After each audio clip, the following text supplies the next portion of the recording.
Welcome back to another video. Today, I am talking with someone Ooh. very special, someone who has helped me in my life, Benjy Uyama. How you doing? What's up, Luke? I'm also talking with someone very special by coincidence. So good to see you, buddy. Thank So you. good to see Uh, Benjy has helped me in my marriage preparation, personally speaking, and he helps many others prepare, especially with an organization called High Noon, which is specifically dedicated to marriage preparation and tackling the problems that need to be resolved in order to prepare for marriage, including you. Oh yeah. pornography, masturbation, but also big picture things like character development and Mm. in the context of men being the best men we can be, and that's what we want to talk about today. First of Yes, all, can I say something about you, Luke?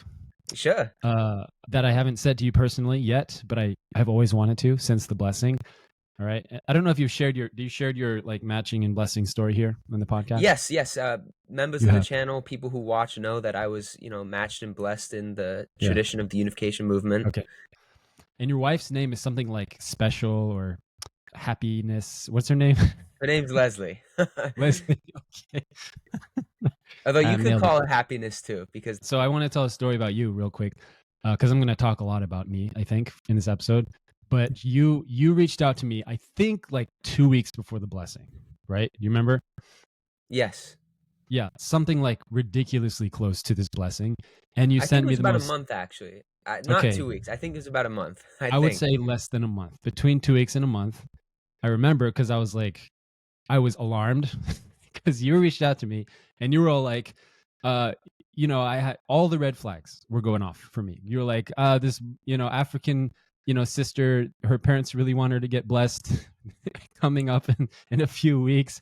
I don't know what to do. And like all the things in my, let's say this, my, my mentor side was like, dude, just don't freaking do this. Like, it just doesn't sound like a good idea. Don't go through with this, like, because I don't know the nuances, of your relationship. I don't know her. I don't know her family, but everything you were saying out to me was like, this doesn't sound like a good idea. It's a big risk. It's a gamble. And you hadn't met her, right? You never actually physically Nope. met before then in the matching process. So my mentor side was like, Luke, just don't do it. But what I said was my fatherly side was I said something to the effect of, make a decision, just make a commitment and then stick with it. And then you came back to me, I think a few days later, maybe a week later, uh, and you were like, Benji, I'm going to the blessing. And I was, Luke, let me tell you, I was so freaking proud of you. I was like, yes, my son, like, dude, I like the father in me was like, dude, God bless you. Because here's what it takes to be successful in life, and the blessing is you have to be able to swing big and be okay with the uncertainty of what might happen and the uncertainty of life. That's what having faith is.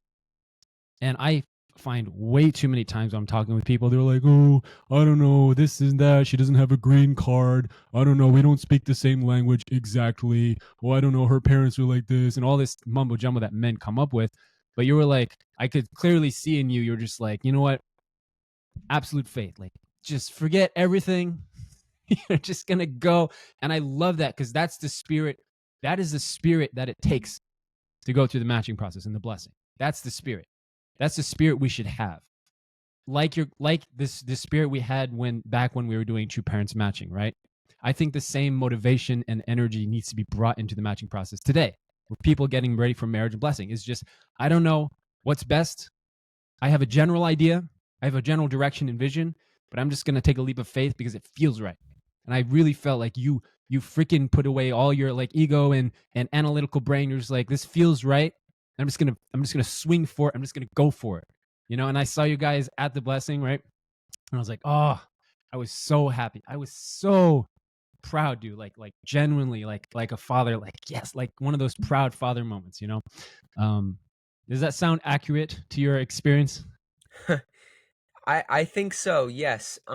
It's interesting because I've been talking with uh, some of the people who are kind of their goal is to raise awareness against what they see as the problems with groups like the Family Federation and Mm. other Korean groups, and how the marriage blessing is a part of brainwashing, or a part of Yep. cult-like behavior. And for me, Yep.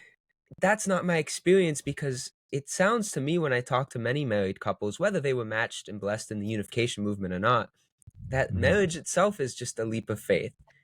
How do you really know a person fully? And in my case, it was Yep. an extreme example of that, where I never met No, the yeah. person. But that's life of faith. We in religious communities talk about faith in God, faith in Christ. But when the oftentimes, like you said, yeah, like the analytical brain gets in the way of Dude, actually experiencing faith. I think everyone can do what you did, but everyone lets their head get in the way of their heart. But here's the linear logical truth. If you base any relationship, marriage, blessing, dating, on the primary thing being anything external, anything at all, and usually they are in a typical traditional social sense, which is like financial stability, economics, where they live physically, what language they speak, physical attraction. These are all important things at times. But if you base your number one priority on any of those, all of those things can fall through within a year after marriage, after commitment, so quickly. You could lose everything financially. You could lose your health, your body, right? You could like, God knows what happens, God willing. But my point is that if you base anything, any decision on external factors only, that'll fizzle and crumble so quickly, especially in the context of what we're talking about, which is an eternal thing. It's like the blessing, you're committing to an eternal thing. If that's what you're signing up for, the blessing, you are by definition signing up for an internal relationship, an eternal relationship. And so the primary, number one, cannot be anything in the realm of external, anything in the realm of what sounds good, but it has to be what feels good. And this is the hardest thing for men to do when they get into a relationship, is to turn off the brain and say, okay, what feels right? What feels right? Even though everyone's screaming, don't do it. Even I was like, don't do this, Luke, don't do this. Even though everyone's saying that. And God, I promise you, if you told that story to people and you did a poll on Instagram or something and said, hey guys, what do you think I should do to the general public? 99% no. Absolutely. What are you doing? Going off and marrying an African that you've never even met in a country in Korea that you don't even know, right? It's ridiculous. And how old is she? She's 18, right? 19. She's 19. Okay, I was 18, so I get it. But that on paper sounds ridiculous to 99.999% of people, but you're like, you know what? Screw that. It feels right. That's what I'm talking about. That's the internal. That's how God works in life, in relationships. That's surrender. And that's the hardest thing for men to do, is let go of control and surrender. Because we're delusioned to think that faith looks a certain way. Like, oh yeah, I have faith. I'm doing the things. I'm going to the morning devotions. I'm, doing night vigils. I'm tithing. I'm reading Hunuke. But when you actually are face to face with a decision where you have zero certainty and zero affirmation that it's going to be the right thing, and you still decide, okay, I don't know what's going to happen when I keep walking, that's real faith. That's real faith. Yeah. But then the Yeah. mind comes in like, well, but it doesn't feel right. Like, oh, it doesn't, what if this happens? What if that happens? Like, that's not faith. And that's like the biggest frustration I have, honestly, with today. Not our movement, not our, not men. This is a universal thing across genders, across religions, is that people have the true inability to have real faith, which is to keep walking despite the unknown. That's what faith is. So it turns a theological, philosophical entity and into something that's practical, actually, more practical, which is faith is just a decision to keep walking. That's all it is. That's it. But I am floored because of how much, especially in our movement, people are so wrapped up in the theological and theoreticals. There's this weird desire. It's a deep-seated desire that people have, probably survival-based and evolutionary, right? To know everything and understand everything, which I get. I have to understand everything. I have to have my faith fit in a box, and everything has to make sense perfectly. And if it doesn't fit in a box perfectly, according to how I want it to fit in the box, then it's stressful. And I need to know, I need to understand. Help me, God, help me. And I'm going to ask everybody. I'm going to pray deeply. I'm going to go on all the forums. I'm going to argue with people just to understand, because I have to understand. Why did mother say this? Why did father say this? Why? That lacks faith fundamentally, by definition. Why? Because faith means you have to be okay with not knowing everything and discovering over time with curiosity. And so this whole thing with there was this whole massive debate going on about mother and what mother said and theology and all this stuff, right? Maybe you've talked about this, right, here on the podcast.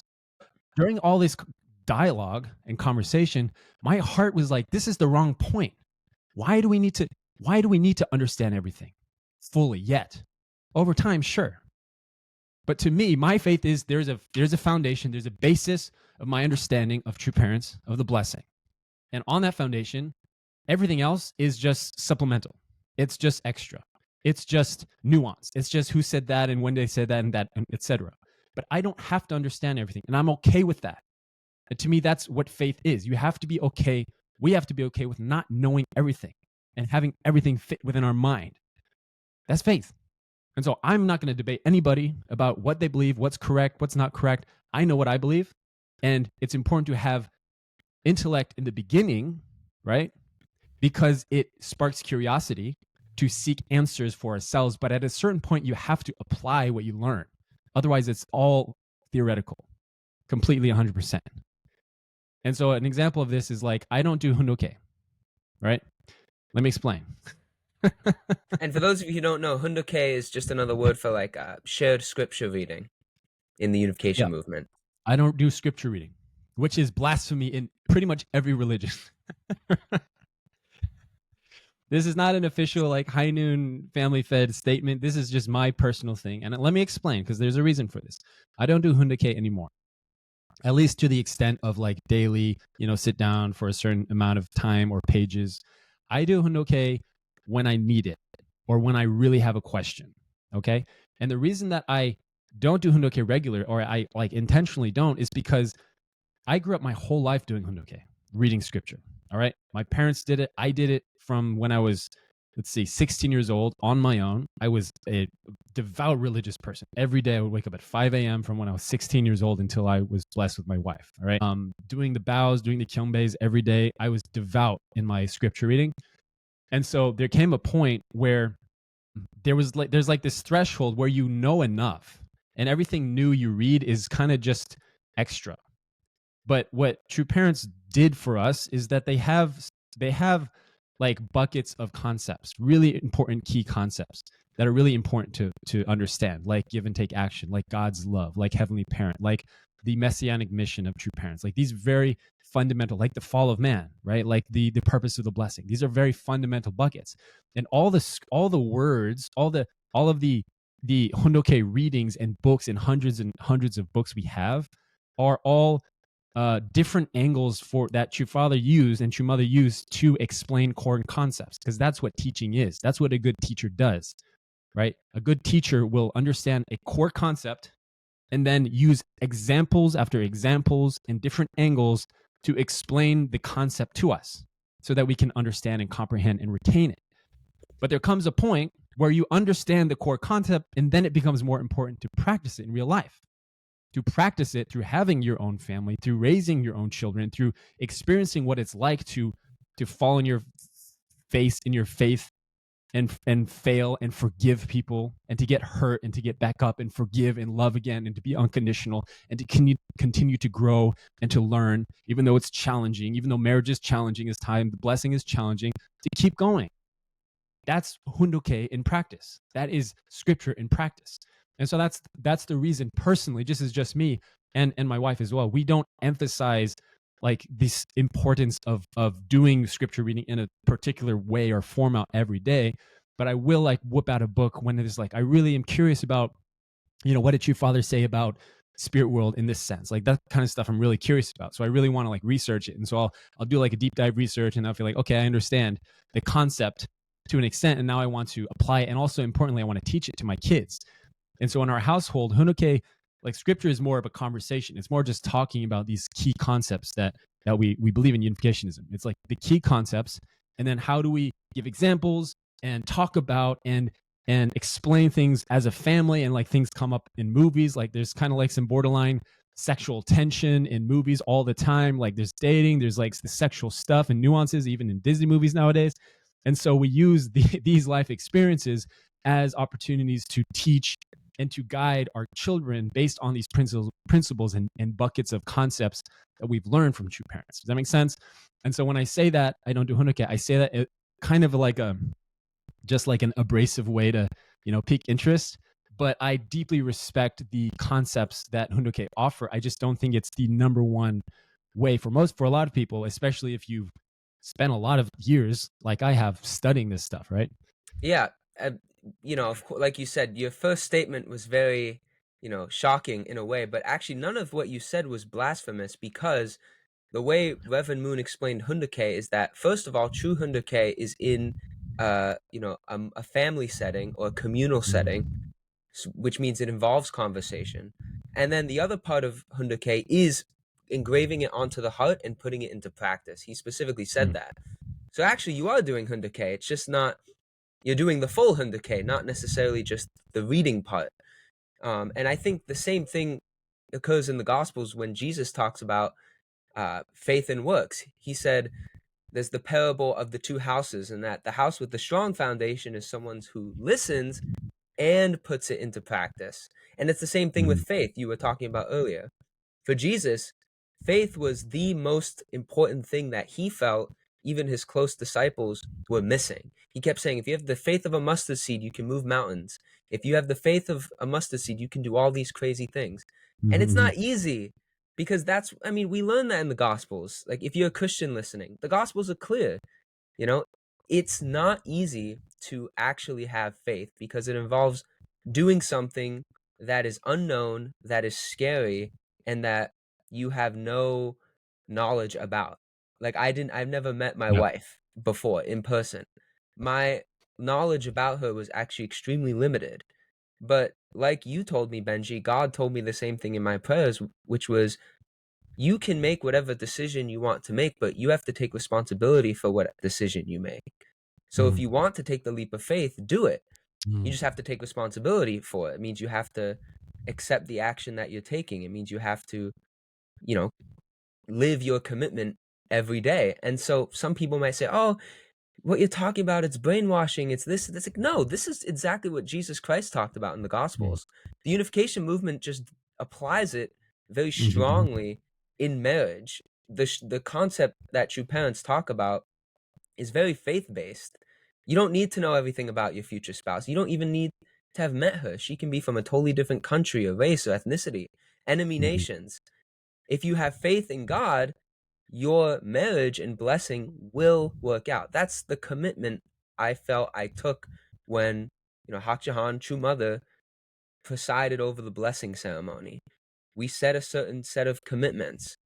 I was committing to putting my faith in God that this woman will be my eternal spouse forever, and that this is the woman that, if I love her completely as God's daughter, will make me the happiest man in the universe. That's faith. mhm, No one can know if mhm. that's true or not. Can't prove that. I can't Yeah. sit here and prove to you that I made the right decision or not. It's faith. But it's not just blind faith and brainwashing and some nonsense and you have to know everything. It's the faith that Christ talked about, and that's what you're talking about. And you even said, even in the unification movement, it's not easy to have that, faith. And I'm not saying Nope. everyone should just get married to someone you've been talking to for only a few weeks that you've never met before in a totally different country. I'm not saying everyone should do that, but it's the broader idea of whoever you take as a spouse, you have to, have Yeah. some sort of faith in God with, because no one Yeah. really knows a person truly. Yeah. I think uh, I I feel you. There's a compassionate part of me that I think I have, but I think usually my abrasive, more fatherly side comes out. But I have a soft side too. I actually have a really massive capacity for compassion in my view, which is exactly someone that has no compassion would say. but, but I do because I've had the privilege of working with people of all different faiths, Muslims, Christians, Unificationists, and there is, and the area I work is like really deep shadow stuff. Yeah, people's deepest addictions, sexual fantasy, unwanted sexual fantasy, uh, porn addiction, right? Like stuff people don't want to talk about. And the people that we work with are almost all unanimously really people of faith, right? And so if you couple the vision of a faithful person versus the reality of their actions, of like, you know, being unfaithful really to their spouse or to their future spouse through porn, masturbation, fantasy, right?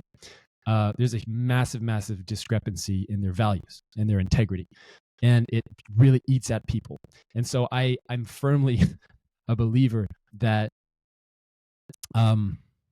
like more, how do I say this, more scripture is not the answer. Yeah, I totally agree. You know what I'm saying? Yeah. I think when I was younger, I would have disagreed. I would have said, if I know everything, because I see myself as a truth seeker, and I Mm-hmm. still believe that. But seeking the Mm. truth can't just be done with reading. It has to be done with action. That's the biggest realization I've had as I've started to enter adulthood, and especially since I got, married and blessed in the unification movement, is that if there's no action, books can be read, several times over. But if it's not lived out, in someone's life, it's meaningless in a way. The truth Mm. you're trying to seek will have no value. Yeah. Yeah, and I get it. I get it. I've been there. I mean, I'm, you know, super faithful from, like I said, 16 years old, and you know, married when I was 18. I was 18 years old when I got married to my wife, and like soon after I was married, I was hit with going back to porn and masturbation, right? Like within a year or 2 years after the blessing. And so, like, you can imagine what that did to me in terms of I was just demoralized completely.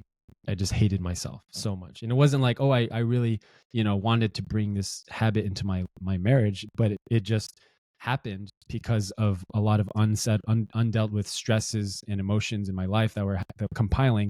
And it was the easiest way for me to escape. That's the simple truth of it, right?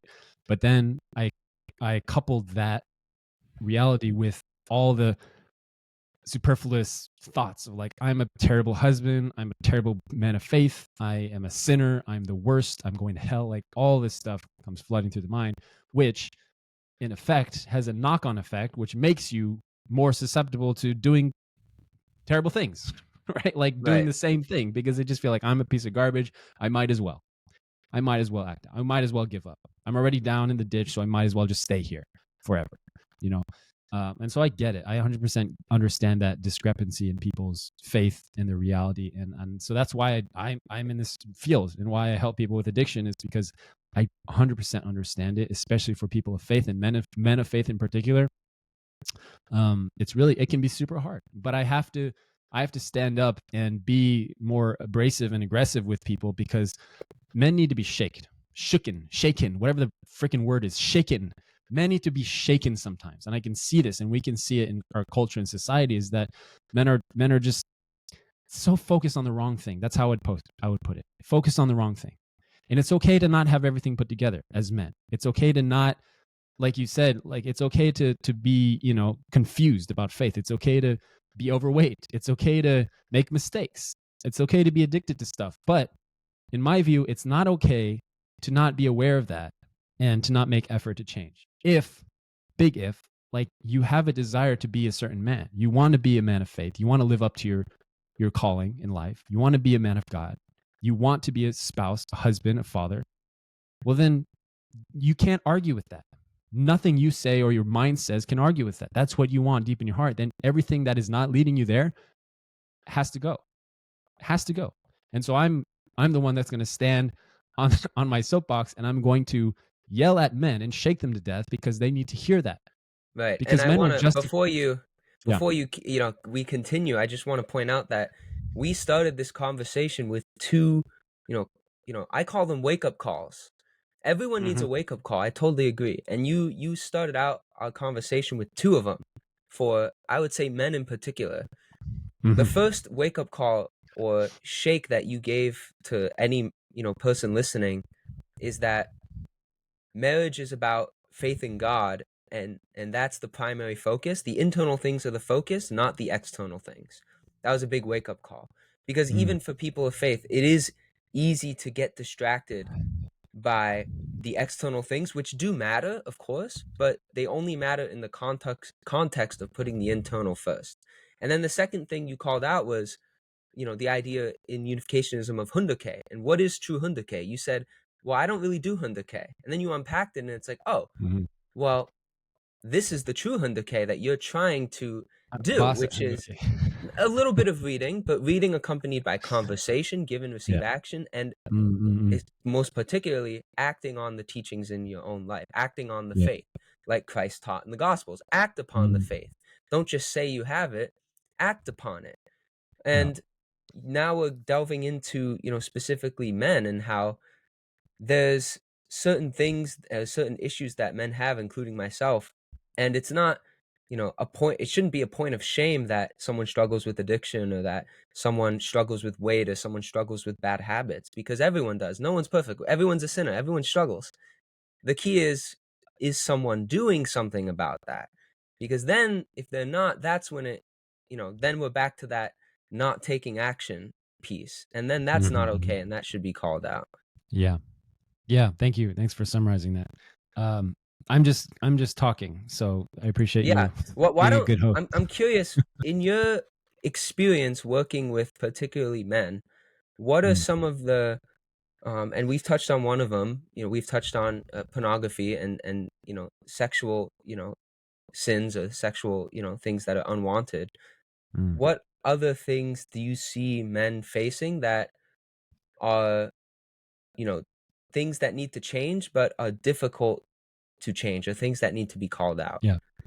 I think I need to kind of talk about myself a little bit because Sure. otherwise it just sounds really pretentious. So I had this conversation a few days ago with my wife. Actually, a few days ago, not one of these, just the other day, just to make it more interesting. Like actually, I think 2 days ago, we were on a date. We were walking somewhere after working out. We work out and then we go on a walk for our dates. And then my parents were watching the kids. And then I was sharing with her just I just felt I was like I wanted to share with her like what I felt like I've learned from her in our marriage because we've been married for 15 years. This we just had our 15-year anniversary. And Congratulations. yeah, dude, thank you. And so I was sharing her like what I feel like I've learned from her and I realized in this conversation that if I did not marry her, I would be an absolute asshole. Okay? And I use that word purposefully because it perfectly illustrates what I would be, all right? I would be a total asshole. I would just be so self-absorbed because my natural let me tell you about me, right? My natural like default persona is I think about the external first. I think about, how do I look? How am I perceived? What do people like me? Am I a good like this kind of thing? It's very much focused in the realm of the physical world. Like where do we live? How comfortable is my life? Is my life optimized? How is my workouts? Like this kind of thing.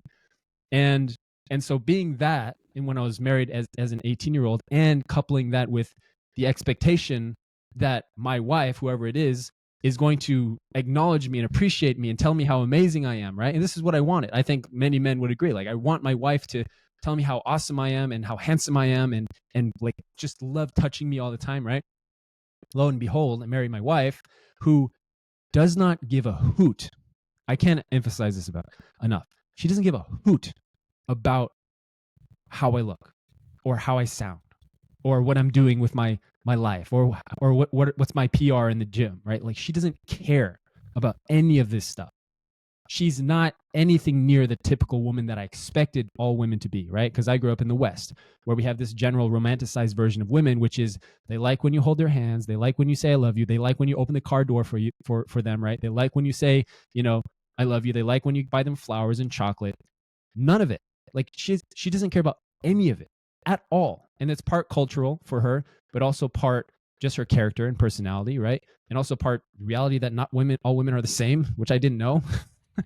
you know And so lo and behold, when I'm starting a relationship, I'm like doing all this stuff, like wanting to hold her hand, wanting to say I love you. I want her to say I love you too, like, which is generally expected. And all she says is okay, right? That was like that was the first time I said I love you. She goes okay, which is like a step below, I know, right? Just that's like the lightest person. Like I know. She's like okay, and then now it's like she doesn't even say anything if I say I love you. But in the West, that's ridiculous. Like how could you, like on the surface, if you look at our relationship, we're like failing. But if you look at the depth of the nuance of our relationship, it's beautiful because let me tell you this, because she is exactly what I needed. Exactly. 1000% exactly what I needed to grow into the man I am today. And so I will tell you, I would not be a man without her. I would not be a man without the blessing. I would not be a man without a woman. I wouldn't. I would not be a man without children. Period. End of story. I would be a man that boasts and pretends like a man and works out and travels the world and does all this cool stuff trying to be a man, but I would not be a man because I'd always be seeking validation and looking great and feeding my damn ego. That's what I would be doing. I guarantee it. And so when I say I would be an asshole, that's what I would be. I would be another dude that's trying to hustle and make it in life and trying to seek happiness and comfort without the willingness to actually grow. And so to answer your question, Luke, men have a hard time accepting the fact the purpose of their life is to grow. That's the purpose. And this was a huge mind shift for me that I hopefully will help you guys, all right? I believed my whole life that my purpose in life is to complete a mission. And a lot of people hold this belief, and I know a lot of people listening to this too. My purpose is to complete a mission. I'm here to do something epic, something extraordinary, which might be true to an extent. Let me rephrase that because I rephrased it for myself and completely changed my life. My purpose in life is not to do some epic mission. My purpose is to grow. Think about that. Yeah. I came here to grow. My spirit came here. My soul, whatever you want to call it, came to this earth with the 400 and trillion to one cosmic fluke that I exist because I came here to grow, to learn lessons of life, very specific lessons. So that completely reframes it in my mind from I'm here to do some epic thing that I always have to chase and figure out what that thing is. And I'm never really satisfied because I don't know if I'm fulfilling my mission or not. Two, maybe my purpose is just to learn lessons in life. And the mission is just an avenue through which I learn these lessons. That's really big right there. That's huge. I mean, it's an idea in unificationism, Yeah. right? We say that our spirit grows in our physical body and receives vitality elements and all these terms. But to really make that your mission in life, that's a whole nother ball game. Because that's a teaching and we can teach it and that makes sense. I agree with that teaching, but to say that one's life and purpose on the earth is solely the journey, right? In sports, they often talk about this, like the process, not the end result is what you should focus on. Or and to use like more like modern people like Scott Adams, he always talks about the daily action of the habit rather than like Yeah. the goal. Like he says, don't focus on the goal. Scott Adams says, don't focus on the Destination. goal, just Right. focus on doing the thing every day. Like that's the profound part of what you said. It's like the journey is growth. And it's counterintuitive because that doesn't sound exciting. It doesn't sound exciting to just, Not sexy. oh, No. I'm growing today. I haven't accomplished, my, big mission or whatever. That ideally that comes after death when our spirit goes into the spiritual realm and if our spirit is grown enough, then we're able to live in the kingdom of heaven. But Yeah. and if not, then we're a bit far from that. But Yeah. it's hard. It's like, why think about that when there's today to think about and there's this Yeah. next moment to think about rather than like the eternal moment or the moment 10 years from now. It completely reframes everything for us. It really does. Because then life is actually more enjoyable. It's not as sexy, right? Like I'm supposed to change the world or start this epic company. It's like, well, maybe the company is just the avenue through growth and learning things. And that's the actual purpose of why you're here, is just to grow. I think Yeah. that's super profound. And it's backed up by by the way, by thousands of years of multiple religions. Yes, Hinduism, absolutely, Buddhism, 100%, yes. like, come on, right? And I think it's silly to just throw that out. It's like that's the purpose of life. That's it. And for me, it's liberating because I stopped chasing this idea like I need to do something. And God, am I doing it? Am I not? It's like, am I learning today? Am I learning something new? And here's the thing. This is why I'm bringing it up. So men don't know how to grow because we think we do, but we don't. The true training ground for growth is family, is marriage. It always has been because it's going to stretch you in ways that you never thought possible, that you never even dreamed or imagined for yourself. I would not be the man I am without my wife or without my kids, my son and my two daughters. Like I would not, hands down, 100%. That's it. That's why I'm here. And so when it comes to like finding how to grow, here's a conversation I had with yesterday actually with Seiji. We were doing a live stream. We were playing Minecraft together, Seiji, Lindstrom, and myself, and we were recording, having a conversation over Minecraft, which I never do. Check out But the High he, Noon channel on YouTube. yeah, I knew channel. We have a Minecraft thing now, and he was saying that he has a hard time when he is kind of just sitting and doing nothing and not like being productive, and he feels like he should be growing, right? He's like, I have a hard time just doing nothing because I feel like I should be growing. Like, what am I doing? I feel too content. That's the word he used, kind of content in life. And I reframed it and I was like, maybe the thing you need to learn is how to just be okay with doing nothing, right? And how common is that? This inability to just sit and do nothing and just contemplate, to just go inward, to not feel like we have to be productive and hustle and slay life all the time, to just stare out a window and do absolutely nothing. I think that is the lesson. That's the growth that's needed for people like that, especially. I wouldn't give that advice to someone that, is a couch potato and plays video games all day and just zones out the window all day. Like, no, that's not what the lesson you need to learn. Yeah, But people that are like me, like hard charging and productive all the time, yeah, I think the lesson is we got to learn to just chill and just listen, to stop speaking and just soak in whatever God, spirit world has to say to me today. you know what's so interesting about that? I think my wife is teaching me that same lesson. So Ooh. sometimes I noticed early on, she wouldn't say anything, and I would get a bit Mm. frustrated because I'm a talker. I like to talk. Mhm, Go figure. I have a YouTube channel where I talk mhm, to, mhm. to the camera and to other people. But I realized that actually looking at each other in silence is a way that she feels love. And so I realized early on, like, oh, wow, I'm going to learn a totally new way to experience love.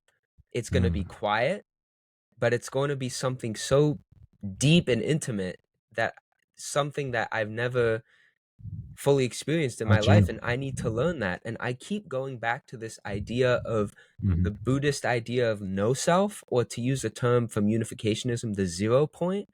Actually, Reverend Moon has this kind of framing in his earliest manuscript of how like human beings are meant to exist. And so what you're saying reminds me of, our journey is to grow. Our purpose is to just grow and to learn in life. What does that really mean? It means when we're at a 0 point, to use a phrase from True Mother, when we're at a 0 point, everything is in such balance and harmony that there's no distinction between you and anything else.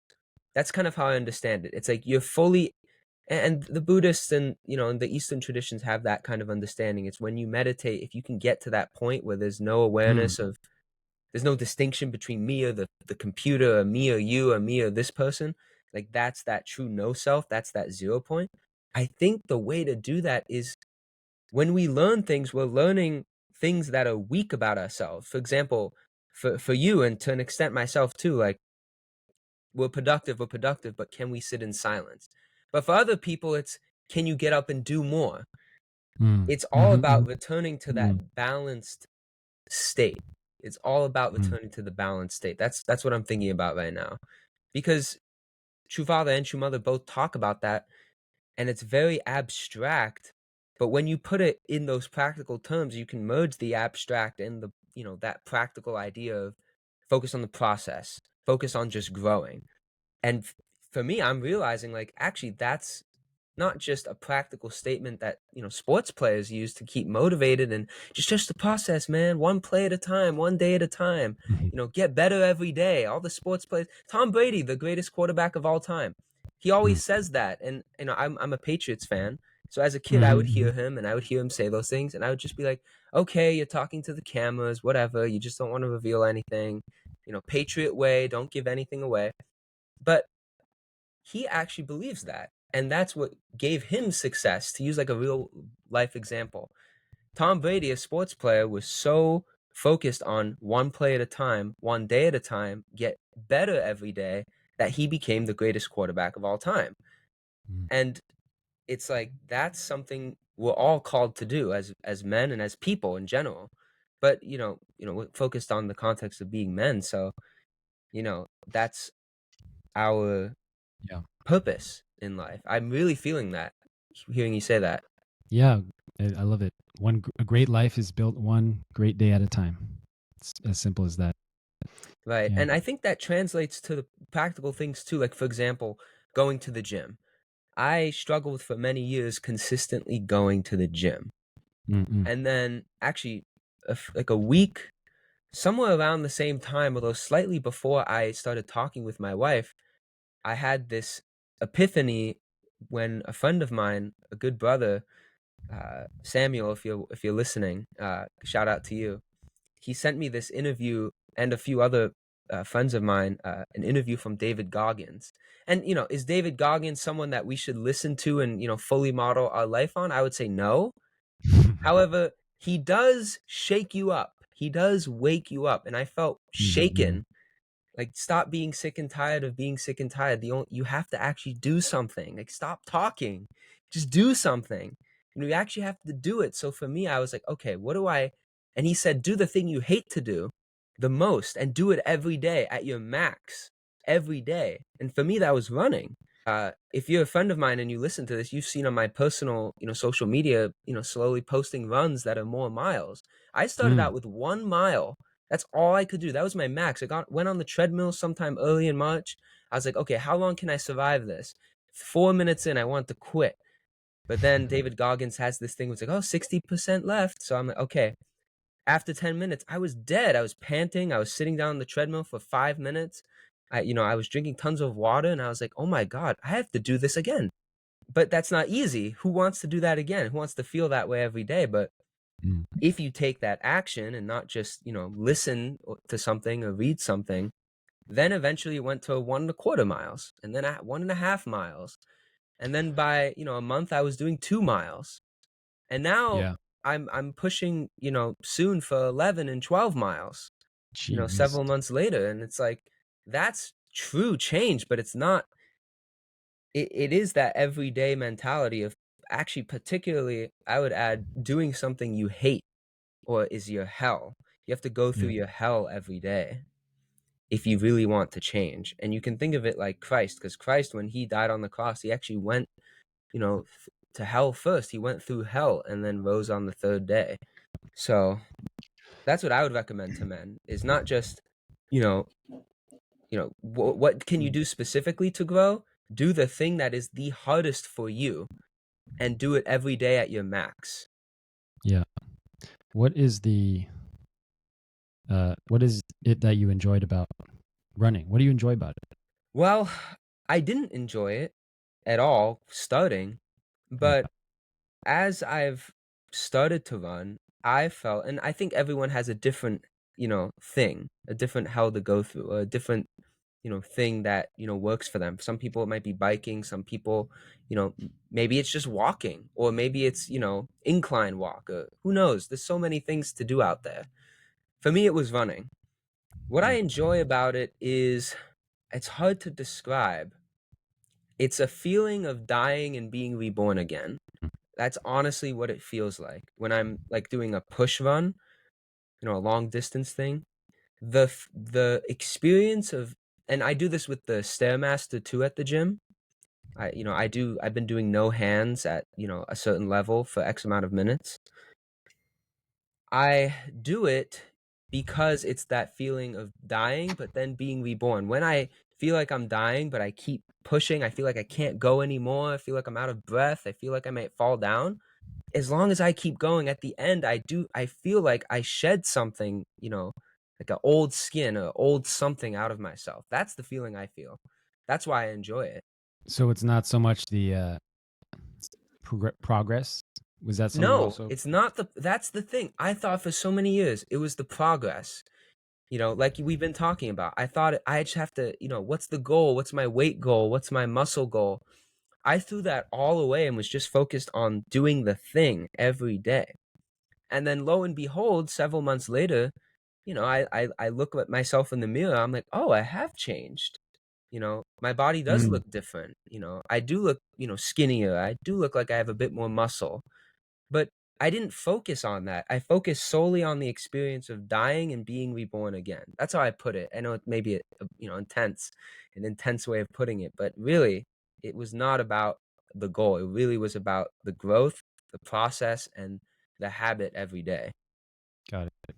Yeah, I think that's what it takes is just to each time find something about the process that is, I wouldn't say enjoyable, but that's not the word, but somewhat beneficial to us, and Yes. yeah, I see that with working out too, like going to the gym, because physiologically it's brutal, but for some people it's the pump, and that's enough. It's like I feel the pump and that feels good. For some people it's pushing one more rep, or pushing up the weight by 5 pounds, or Yeah. a few kilos.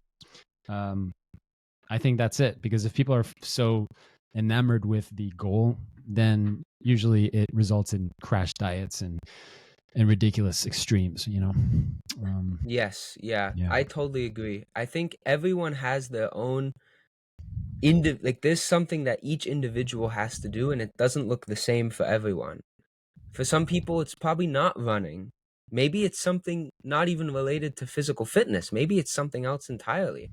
I'll give you an example. In my recovery from pornography and masturbation, the thing I had to do was to put my phone out of my room. In fact, put every screen out of my room every single night without exception. And I don't care how many months or days or years I'm free from that. I still do it because it Mm, worked, and I'm focused on the actual daily act rather than the goal. yeah. Because I know if I, don't do this action, that's the problem. It's not, oh, I didn't do it, but I still was clean or something like that. I'm still okay. For me, it's like, no, it's not okay because I know this action works, and I Yeah. know it's something I have to do.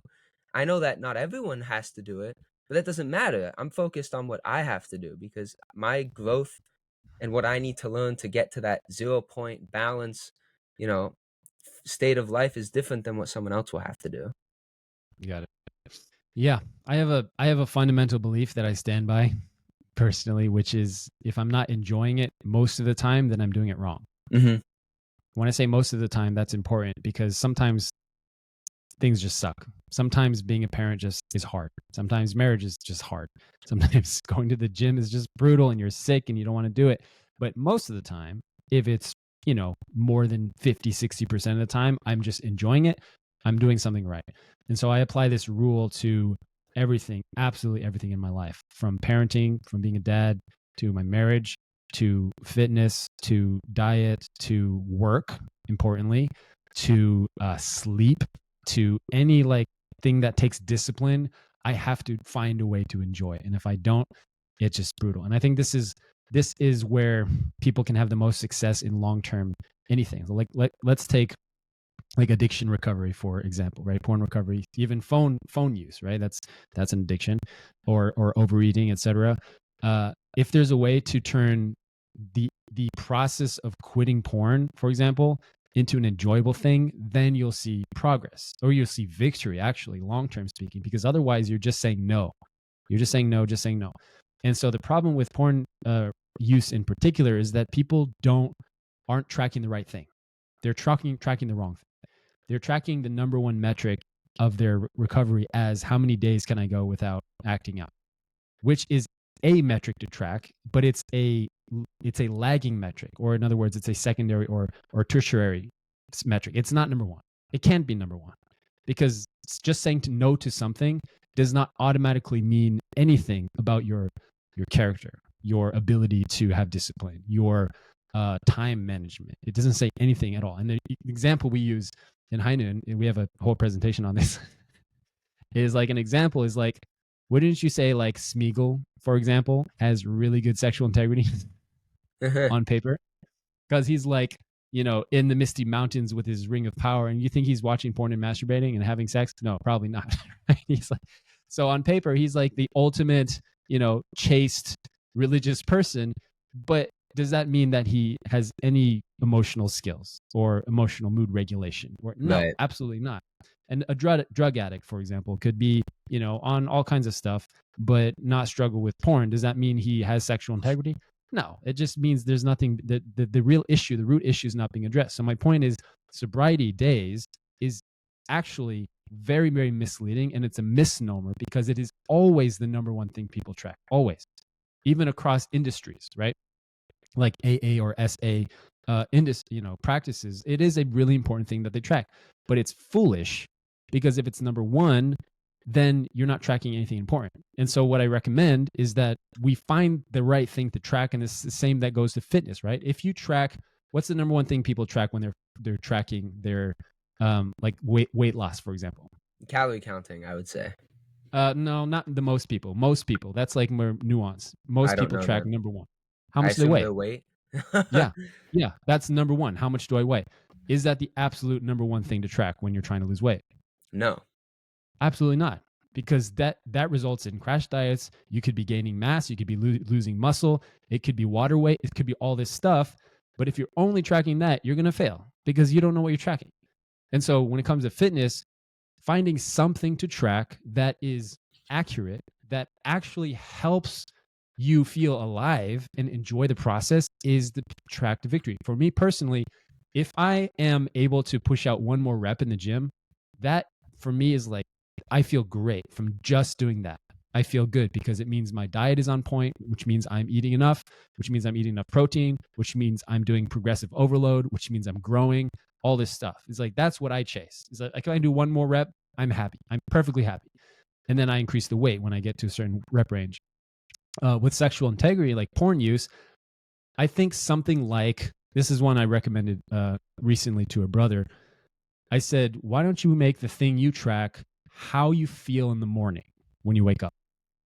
Because if you track that, like how many days in a row you can go wake up and feel positivity about yourself, about That's life, big. to feel Yep. grateful instead of negativity. Like imagine what that would do to your life. Because if you focus on that, guess what happens? You are going to, it forces your hand to start focusing on your nighttime routine, going to sleep with a positive mindset, which means like meditation or gratitude practicing or prayer or having a conversation with someone, right? It probably means not doom scrolling into the night. It probably means doing something like you did, like put your phone in another room. It probably means no YouTube, right? It probably means watching a show that's kind of, kind of stimulating or makes you feel relaxed and not too like weird or edgy.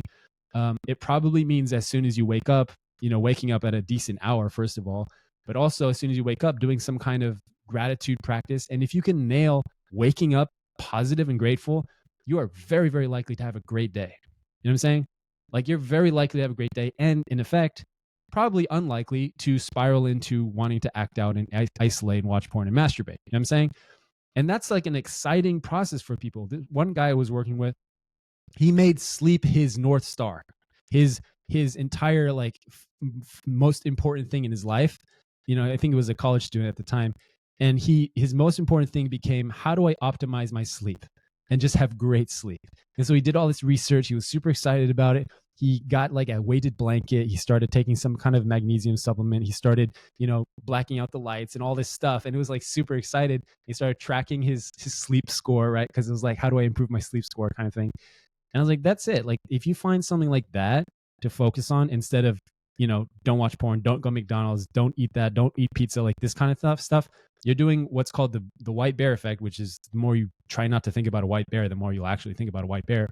And then you're more likely to do the thing because you tried so hard to not do it. And that's all you're giving your energy and your attention to, is just this thing that you're not supposed to do, this demon, right?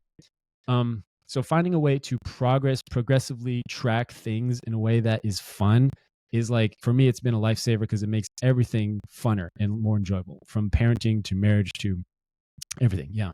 That is very key. I agree. It all starts though, of course, with discipline and doing something that you initially aren't going to want to do. For example, to put your phone away or to track your sleep, as you just said, like to actually like Hmm. start that work is not easy. So underlying true joy in one's life is discipline. I would say it is discipline. It is the practice of doing something you don't always want to do so that, over time you will want to do it, but there'll still be times where you don't want to do it. And you're able to overcome those times you don't want to do it. I think that's very key. And the metric tracking is key as well. I think even in my fitness journey, I think after I lost a certain amount of weight, I was struggling with like, okay, wait, what do I do now? What do I track now? Mm. And what I realized was that, wait a minute, all these little habits that I do throughout the day, yes, they require discipline, but you know what? They make me joyful. They make me fulfilled in life. That's the key. Is focus when you focus on the feeling you have each day of feeling fulfilled and happy, then that is it's almost like an impetus to keep doing the little things that you don't always want to do. It Mhm. makes you, keep putting your phone or devices outside of your room. It keeps you, not eating that much candy, and focusing on high protein, foods rather than sugary, high carb foods, for example, in my case. And Mhm. it makes you actually go back to the disciplined behavior because you're right. If you just keep, d- focusing on not doing something, then it's all negative. But Mhm. people forget that discipline brings joy and fulfillment. Anyone Mhm. listening, discipline brings that for you. Like that, it brought it to me. And I'm sure it brought it to you, Benji, as well. And it brings it to anyone who Yeah. puts, little habits together, the process consistently in your life. You do Yeah, yeah. feel happy. That's why Mhm. whenever actually, once in a while, I'll eat, a little more than I wanted to, for example. And what I've noticed now is actually I don't even need to think about what I ate because I feel not as happy. I don't feel as good. Like, oh, I shouldn't have eaten that. Like, I just don't feel good right now. And so then that's it makes it easy for me to say, oh, tomorrow I'm just not going to eat that. Or I'm going to go back to what I was eating. Like, for example, I eat chili like 2 times a day. That's really, I Ooh. know most people, it's like, why Mhm. do you eat chili for breakfast and dinner? Mhm. I just tell people it works for me. I feel happy each day. My digestive system is working great. Mm. I feel, like I'm eating well. So I'm just going to stick with what's working for me. I'm not saying you have to do it, but it makes me Mhm. happy and joyful and fulfilled. And so I'm just going to keep doing it. Nice. That's funny. That's my brother Sammy's staple as well. Chili. Oh, really? Yeah. It's yeah, he makes it once a week in bulk, and then he eats it throughout the week. That Yeah. is exactly what I do. Oh my That's goodness. awesome. I Yeah. do that every Sunday. I cook a big pot of it. Just very Mm. simple, organic ground beef, Goya beans, and organic tomato sauce. And Nice. I feel like I'm getting as much protein and as I want, and at the same time, my digestive system is happy. So Yeah. no My complaints. my my go-to is yogurt, Greek yogurt. I eat about a tub a day of yogurt. A tub. Yeah, tub. Wow. It's I get like the high protein one as well. And so And, it's and just yeah. that's the thing for everyone listening. It's like everyone's process is going to look different, but it requires the same things: tracking your fulfillment rather than the Mhm. actual thing you're trying to or not do. Going day by day, going through the process. If those two things are the Yeah. focus, then I think there's a path for everyone to grow. Yeah. So I got to go, Luke, Yeah, but this is a great point to end. I do have a follow-up conversation I want to have, which we kind of touched on in an interesting way, is the idea of, Father talked about the leisure industry, the hobby industry, or a future. He talked about, this is decades ago, he talked about a future that is so automated that work and becomes optional, right? And so it's more relevant now than ever because we're already seeing it to massive extents.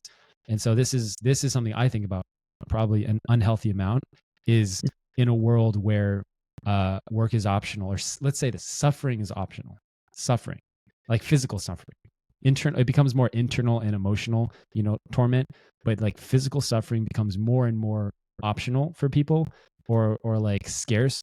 Then what do we do with our time and attention? Because that's going to be the issue. And actually, it's like retirement. People already experience this with retirement. When they retire, they don't know what to do. And so, but I see this world coming. Your father saw this coming, and I'm really curious because I'm raising my kids essentially in this type of environment right now. And yeah, it's something I'd love to talk about. My family as well, and raising kids in Channelgook, in a heavenly kingdom, in an ideal world. What does that look like? Yeah. Well, we have a teaser for our next conversation right here. So if you liked this video, like, share the video, subscribe to my channel, subscribe to the High Noon channel. There's videos with Benji and other High Noon folks talking about these and other issues. And we'll talk to you guys soon. And for now, have a good day. Yeah. Thanks, Luke. Thanks, buddy. See ya.